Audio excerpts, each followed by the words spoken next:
Hi, myself Anjana, you are 15CS041. Today I am going to do my 8th experiment, that's deployment diagram. So here my aim is to design a deployment diagram for passport automation system. And explaining about deployment diagram, it shows the concrete artifacts to computational nodes that shows the deployment software elements in physical architecture and communication. That is, anybody can understand what system we are going to make and what are the things we are going to include in the system. So here also as component diagram we have such symbols such as package, objects, components, artifacts, etc.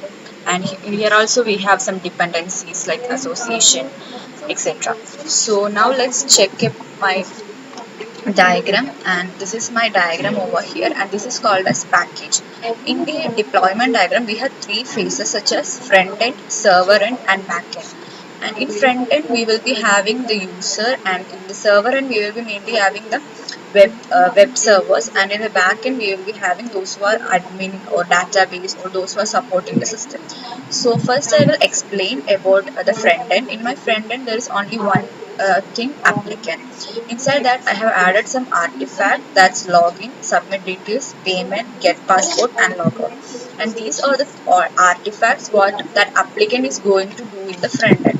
The front end is based on applicant, and he can do login, submitting details, payment, get passport and logout. So in my front end is completed with the admin, and the front end is associated with a server.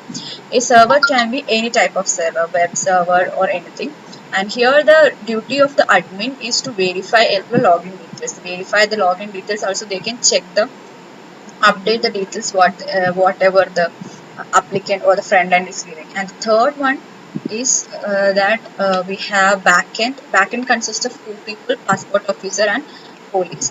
Here and database also. Passport officer is having two artifacts, that is verify details and confirmation of passport, and police is having inquiry details and database is having update details. So in the backend there are three people who are working behind that: passport officer, police and database. Here passport officer can verify the details whatever the front end user has been submitted, and that details will be given to the police, and that details will be updated in the database. And if all things matches, the confirmation of passport will be passed from the passport officer to the server, and from server it will be given to the front end or the applicant.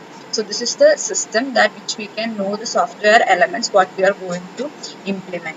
So this is my deployment diagram for passport automation system. That's all. Thank you.